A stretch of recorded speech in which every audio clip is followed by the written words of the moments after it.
are these people? We're going over more scary stuff that your government is doing to you that you probably don't want to know. But that's our job. Our job is to tell you the things that you don't want to know because you can't unknow it, and we can. So we're going to talk about it. And if they're going to call you a conspiracy theorist anyway, you might Fuck as well them, have they the call you a dogs find conspiracy theorist. Yeah.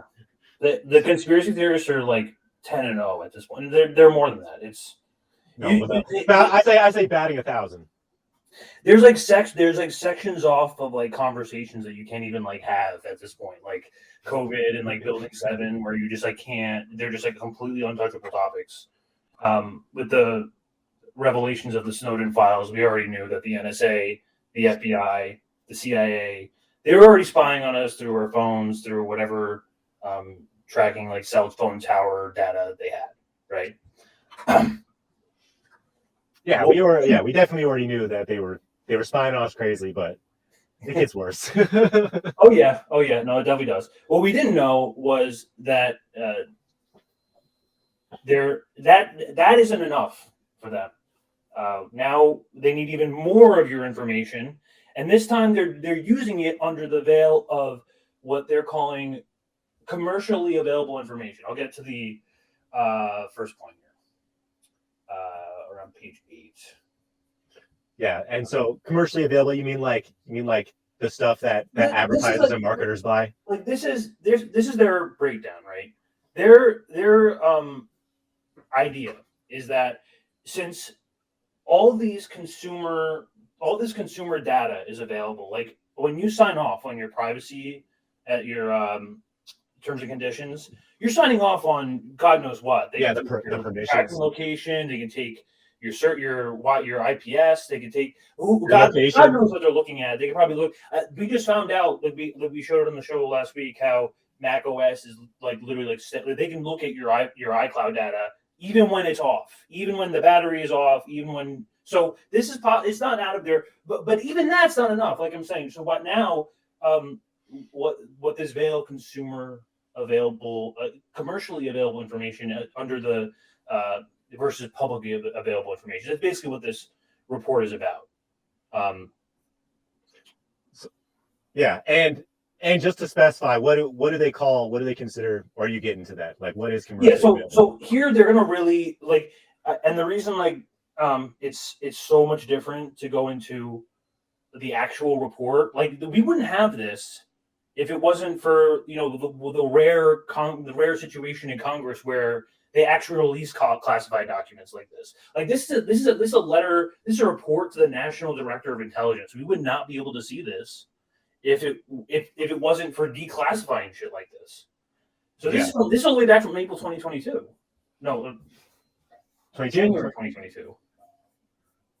I'll get into the. So it's probably even worse by now. We just haven't got those documents. Oh yeah, no, yeah. This is like their This is sort of like another wish list of theirs. I mean, and again, they're going to make the distinctions here. The language is very chilling. As I'm reading it, you'll get to see where they're coming from. So let me zoom in a little bit here. There is today a large and growing amount of what the U.S. intelligence community refers to as commercially available information.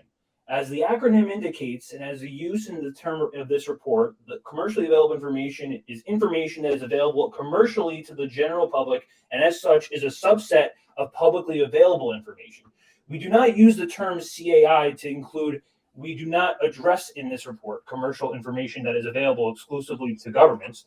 The volume and sensitivity of CAI have expanded in recent years, mainly due to the advancement of digital technology, including location tracking and other features of smartphones and other electronic devices, and the advertising-based monetization models that underlie many commercial offerings available on the internet. Although CAI may be anonymized, it is often possible using other CAI to anonymize, identify individuals, including U.S. persons. So basically what they mean by that is... It's a loophole. It's a loophole. Yeah, no, not essentially. So basically, when you're receiving this commercially available information, and they this is only coming from like my experience working as like marketing tech, like shit like that. Companies will often at times, especially like small startups, because they don't have an audience, they don't have a base to work with. So they'll purchase entire lists of contacts, whether it be like just an email or like a username or a phone number, or just demographics. Not even that right, stuff. It could just be like an age group or people who like certain types of clothing. So it all depends on whatever this company, because this is an important distinction to make. Corporations and the government have two different intentions. Corporations want to make money. The government wants to know everything about you.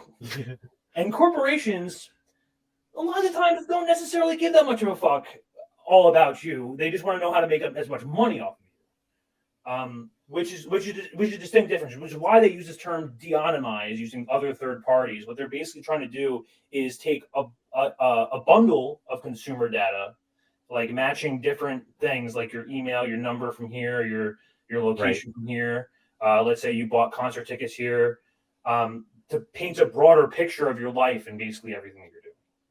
And that's what they mean by de-anonymize, and to identify individuals, including U.S. persons. Don't you love that? So instead of having to get... This is for national security. They have to track U.S. persons. So my understanding is that, so instead of having to get like a search warrant for this stuff, they can kind of go and look at this commercially available information and kind of piece it together, because they have such a enormous surveillance apparatus, and be like, well, maybe we don't know who user 1039641 is, but we can figure it out because we got all this other information in like the NSA.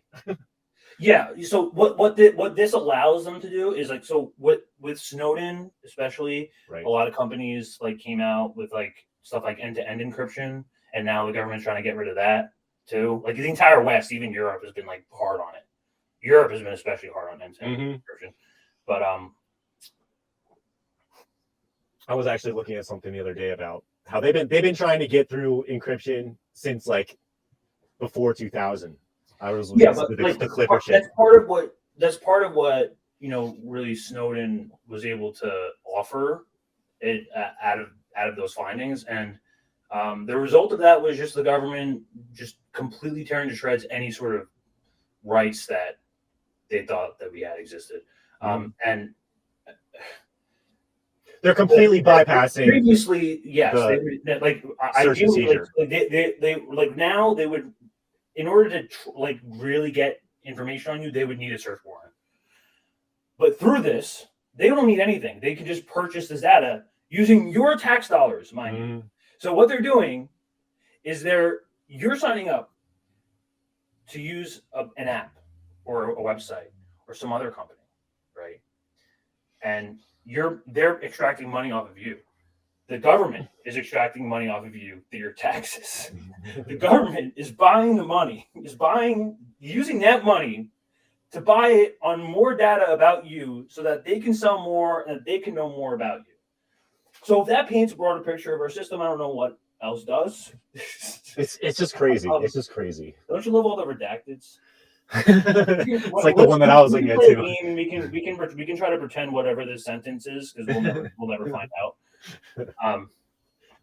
So CAI clearly provides intelligence value, whether considered in isolation and or in combination with other information, and whether reviewed by humans and or by machines. The IC currently acquires a significant amount of CAI for mission-related purposes, including some cases social media data, and as many other types of information. As a resource available to this general public, including adversaries, CAI also raises counterintelligence risk for the IC. It also has increasingly important risks and implications for the U.S. person of privacy and civil liberties. And CAI can reveal sensitive and intimate information about individuals. Without proper control, CAI can be misused and cause substantial harm, embarrassment, and inconvenience to U.S. persons. The widespread availability of CAI regarding the activities of large numbers of individuals is a relatively new, rapidly growing, and increasingly significant part of the information environment in which the IC must function. That is core of why it is necessary to appropriate and the IC to recognize the complex issues inherent to the modern CAI and the commission to this report. So this is their game plan. This is what they're. I love how they use the word "can" instead of like "is," because they're definitely like, we know enough about MK Ultra, for example, where obviously getting information like what sex stores you shop at or something like that would be used against you. Like they're not. No, but they are, because like they're gonna get. Oh my god, there's some of the language in this later on. I think it's really bad. It's definitely used for evil. The fact that they paint a picture like it could be used for evil is just gaslighting. It's just a huge gaslight. This is just groundwork. This is just the intro. This is the executive summary. That's the executive summary of I haven't even gotten to the evil yet. That's the summary of the evil. Okay. So enormous gaslight. So, just as one last paragraph. Under the U.S. Constitution, federal statutes, and the IC elements internal procedures, CIA is generally less strictly regulated than other forms of information acquired by the IC, principally because it's publicly available. In our view, however, changes in CIA have considerably undermined the historical policy rationale for treating PA categorically as non-sensitive information that the IC can use, significantly affecting the privacy and civil liberties of U.S. persons. For example, under Carpenter versus the United States, they're referencing a certain court case that happened. So acquisition of persistent location information and perhaps other detailed information concerning one person by law enforcement from communications providers is a Fourth Amendment search that generally requires probable cause and a search warrant. Mm-hmm. However, the same type of information on millions of Americans is openly for sale to the general public, and as such, IC policies treat the information as publicly available information, and IC elements can purchase it whenever they want. While IC policies regulate such information based on the volume, proportion, and sensitivity of USPI contains, those policies may not accord sufficient protection to information that is now broadly understood to be sensitive. It's not sufficient as a matter of policy to simply say that CAI, that commercially available information is publicly available information. And saying so without more may be affirmatively confusing to intelligence professionals. That's such BS. So yeah, they're just deciding that, oh well, if you can buy the information, that's just public information with an extra step. Yeah, exactly. That's the big idea. Is that I just imagine these intelligence apparatchiks just sitting in like a boardroom. Yeah, they're like, how can we get more information off of these clowns? Well, we could just buy it.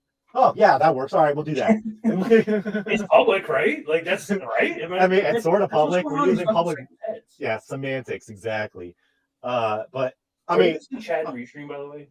I'm looking at the chat a little bit, but I'm not. I'm just noticing somebody window a little bit later. Go Start wrote semantics, and I completely agree. Like obviously, every single American should look at the concept of commercially available information as something that should be protected by the Fourth Amendment. However, you get a bunch of intelligence guys in one room, and they're trying to figure out how to extract more information from us with less transparency. They're obviously not going to have a hard time, having mental backflips to come up to the conclusion that this is somehow. Maybe they hire some lawyers. I don't know. Okay. Well, I mean, we're at an age where there's been there's that Carpenter case, but that that doesn't even really touch. This is such a new thing that we're waiting for. Something's going to happen where somebody got caught and got tried and got found guilty for some crime as a result of commercially available information that intelligence bought, and that's going to lead to some precedent. But until then, this is the dog shit we get stuck with. This is the new, yeah. They get into some examples here, a little bit down. Let me read this. This was already in the beginning. Just crazy. What is CAI? One of the challenges faced by IC in dealing with CAI is defining the term and hence the scope of new guidance for policies that may be developed to address it. As the acronym indicates, and as we use in report, CAI is information that is available commercially through commercial transaction with another party. The acquisition may occur on a one-time or subscription basis and may involve IC directly ingesting the CAI or obtaining a license agreement that affords the continuing rights of access. CAI typically is acquired for a fee, but we use the term. It also includes information offered at no cost if it is the type of information that is normally offered for sale, aka a free trial offering of CAI. As we use the term in this report, CAI does not include information that is stolen or otherwise misappropriated and then acquired from the black market, otherwise via traditional human acquisition methods. Nor does it include information obtained through the wiretapping, blah, blah, blah. So, I mean, just to kind of pause for a second, this is de facto fascism. So, like, the U.S. is operating because it's commercially available information. That would mean that the U.S. government, U.S. intelligence is And operating as a corporations business. working together. That's what fascism literally is. It's Just corporations crazy, working dude. with the government. The fact that it's creating like business deals with other businesses to basically hijack our information. I don't know how this isn't fascism. It's out in the open. It's out. It's right out in the. This is for public view. I got this report online. So any information that is a type customarily made available or obtainable and sold, leased or licensed to the general public and or to non-governmental entities for purposes other than governmental purposes. Wow, where they get some examples down here. Just crazy. They do not give a fuck about our safety and privacy. Oh no. When not at. What gave you that hint, Chris? Really? The thing is like, and it reminds me of the Snowden stuff from back in the day. Society? I don't because it's not like they're buying information on one user. When you get commercially available information, you're buying information on 1,000 or 10,000 or 100,000 people at a time. So like, what are they doing with all this information? They're just collecting it. Are they trying to like find one person, or are they just trying to create like massive databases so that when Chris inevitably gets caught for a traffic infraction, they can be like, oh, look at all this crazy stuff we also have in here on you. Yeah. I mean, that's a good speculation. I also think that like, because they specifically mention like rallies and like religious and sexual activities later on. So like perhaps like they're gathering information in order to like either purposely like emotionally manipulate you or like publicly embarrass you or something along those lines. So that's like even more scarier shit, like the directly involved in your life. The government straight up doing smear campaigns. Yeah, like I wouldn't be surprised if like half the people on Twitter are just like, well, when you get like trolls like Missy does, and they like post pictures of her house on Twitter, like what do you don't think it's like these guys?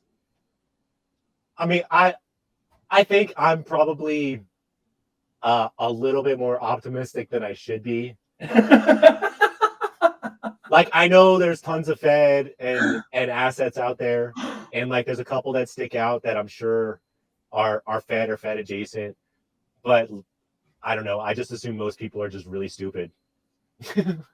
So, but I probably should have more scrutiny with some of the people I engage with on Twitter, because I'm sure I talk to a lot of Fed here and there. No, without a doubt. But here's examples here. Here's examples out of the CAI of relevant markets, in part because they are also large and dynamic.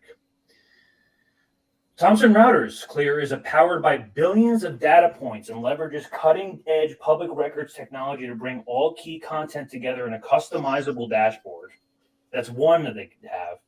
There's LexisNexis, which offers more than 84 billion records from 10,000 sources, including alternative data that helps surface more than 63 million unbanked and underbanked U.S. adults. Exactus has over 3.5 billion records updated monthly in its universal data warehouse. Whatever that means. What a name that is for a company. PQ collects and combines scattered content from social sites, news sources, homepages, and blog platforms to prevent a comprehensive online identity. This is Black Mirror shit, man. Oh, man. As an example, though, there's a large and growing amount of CI in existence and offered for sale. Some of it which is sensitive and with respect to privacy. The market for CI includes analysis and exploitation for CI for insight, is evolving both qualitatively and quantitatively.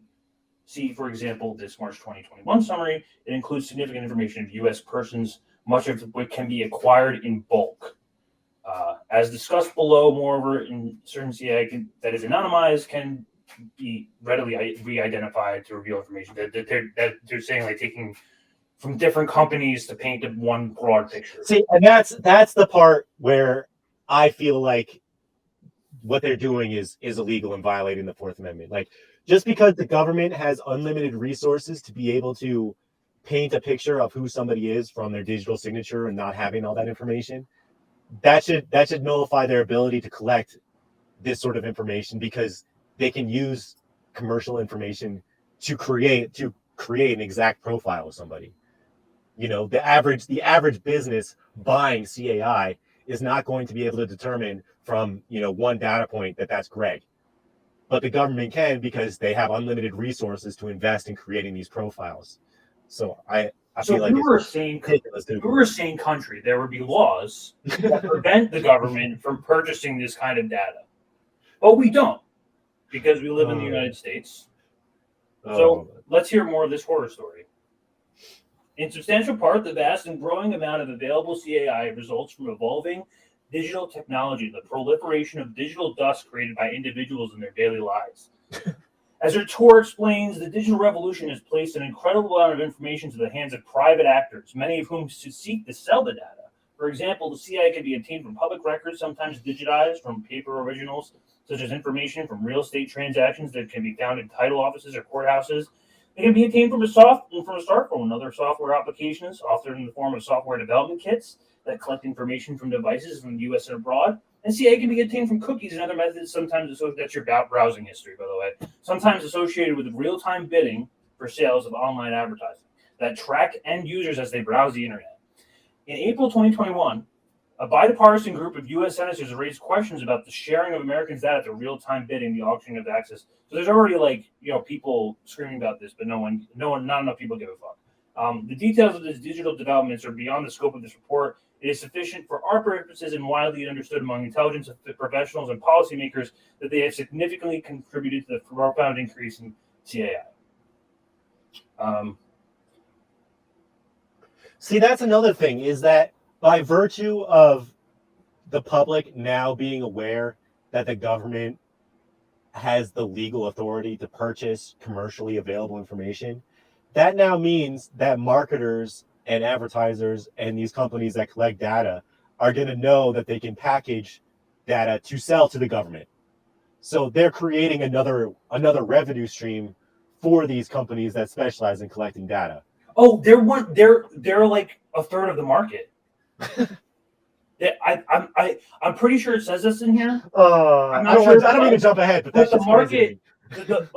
But a third of the market for CAI is the governments all around the world, not just the U.S. government, all around the world. Although I'm sure the U.S. government has an. I'm sure the U.S. government has a big hefty change, big hefty investment in that. As they're saying here, I mean, this is from a year ago, more than a year ago. So,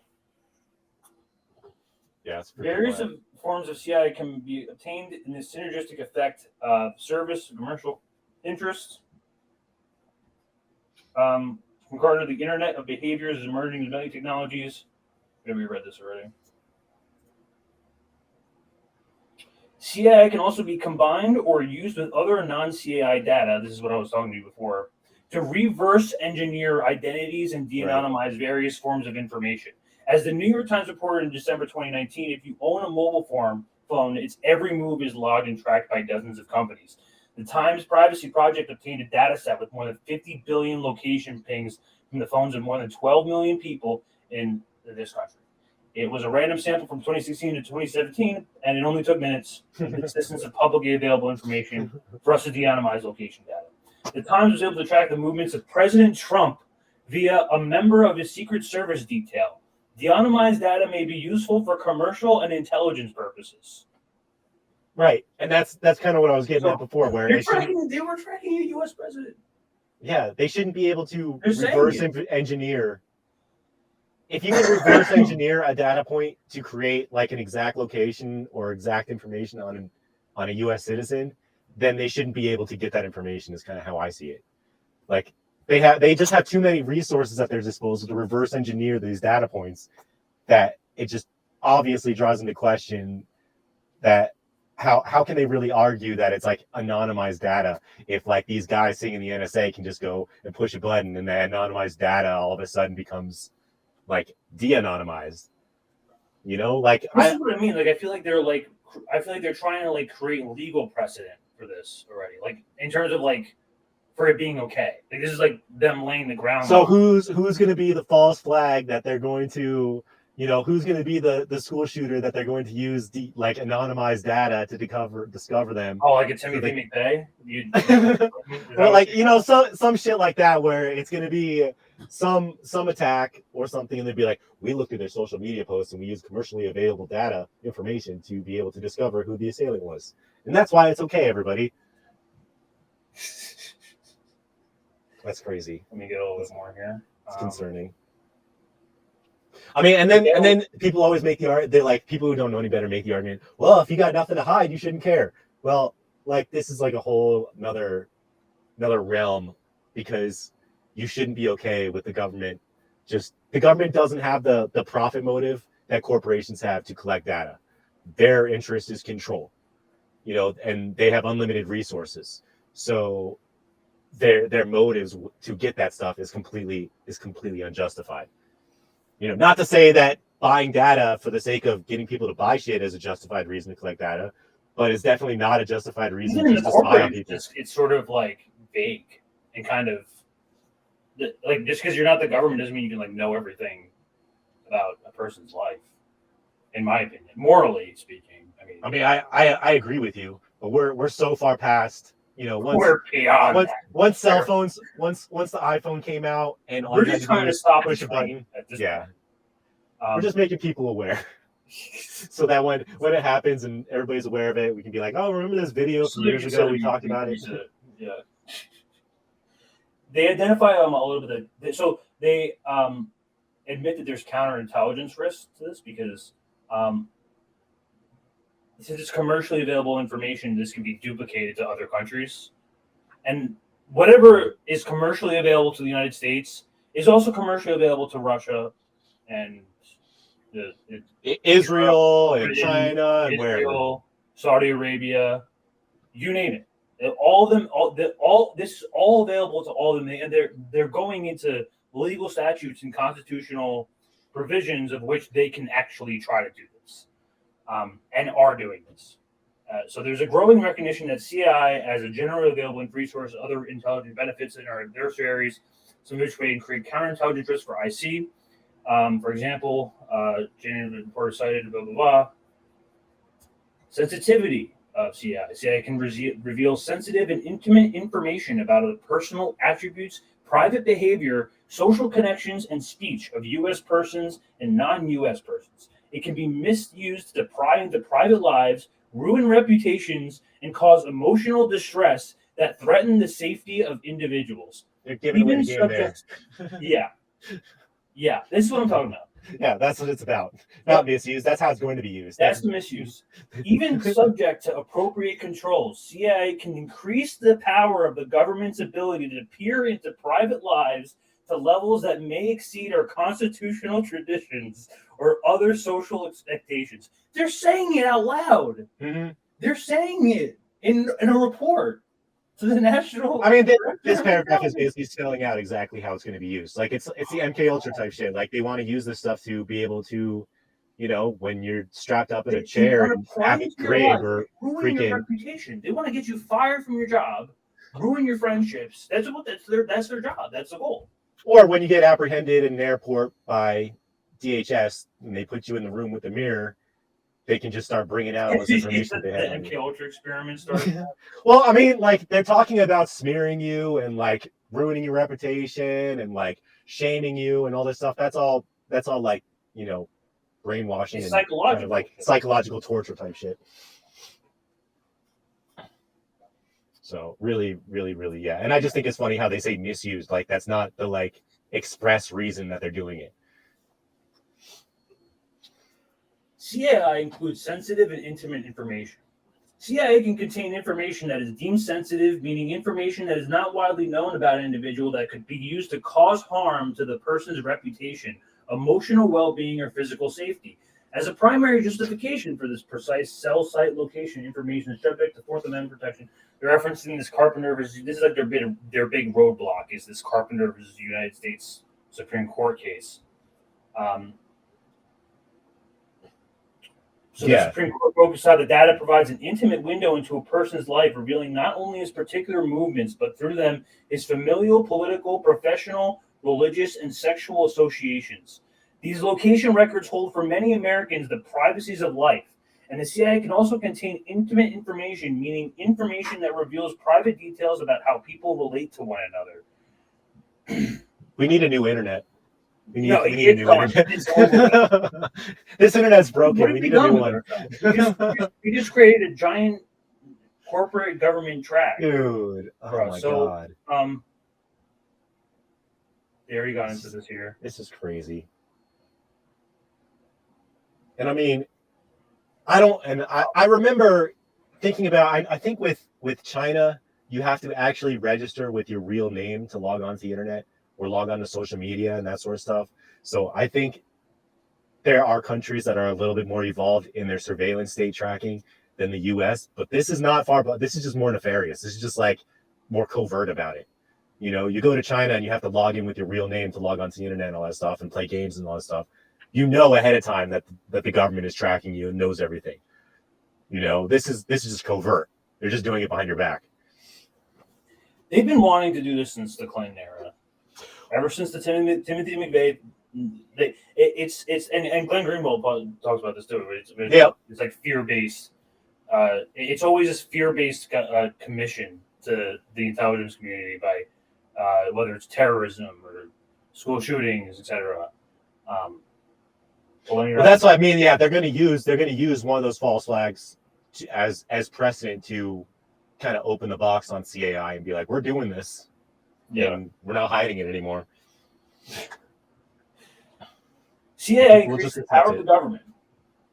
The government would never have been permitted to compel billions of people to carry location tracking devices on their persons at all times, to log and track most of their social interactions, or to keep flawless records of all of their reading and internet habits. Yet smartphones, connected cars, web tracking technologies, the Internet of Things, and other innovations that have had this effect without government participation. While the IC cannot willingly blind itself to this information, it must appreciate how unfettered access to the CIA increases its power in many ways. They feed our constitutional traditions and other societal expectations. You know, these guys get off through the idea. They have some balls, man. They got some balls. They're like, you know, it's problematic, and we don't care. I'll read this last bit here. CIA also implicates civil liberties. CIA can disclose, for example, the detailed movements of associations of individuals and groups revealing political, religious, travel, and speech activities. CIA could be used, for example, to identify every person who attended a protest or a rally based on their smartphone location. Yeah, giving away the game. Ad tracking records. Civil liberties concerns such as these are examples of how large quantities of nominally public information can result in social aggregations. Don't you just love the intelligence community, ladies and gentlemen? We've got a beautiful country, and they're all spying on us.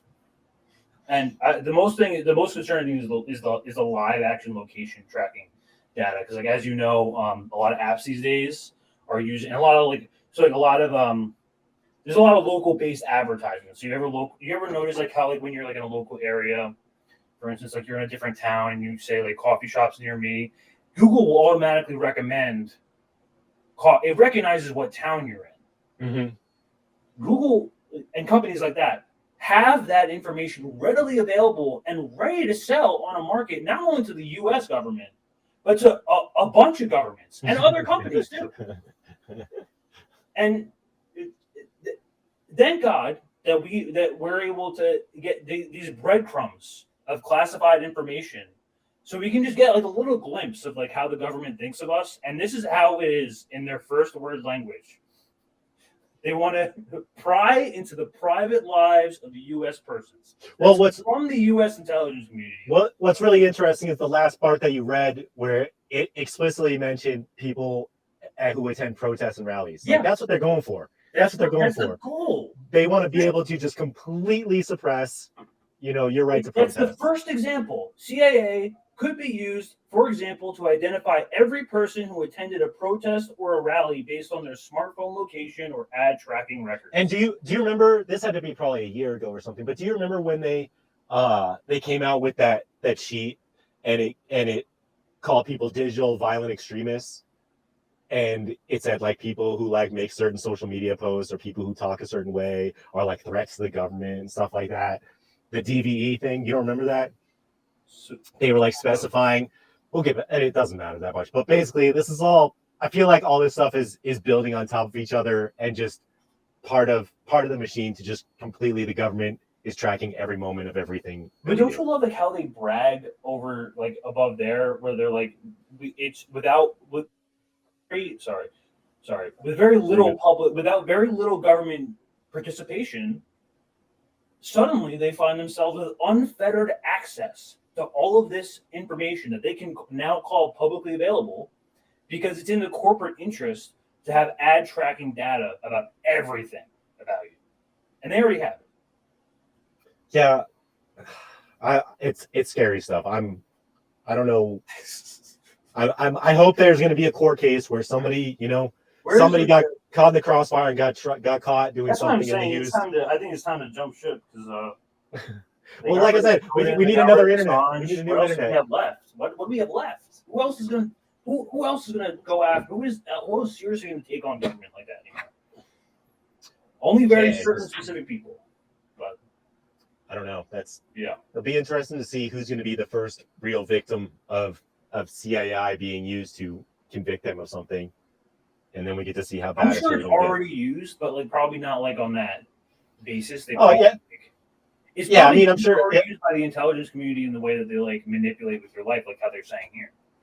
Yeah, and that's the other thing is like, is there somebody who works within like the CIA or NSA or something like that, and their job is just to like buy tranches of personal information data. They just can buy like just buy it. Here's the blank check. You got freaking $50 million. Just go crazy. Just go on Facebook, go on Twitter. They have go on all Snapchat. the tax money. They can buy whatever they want.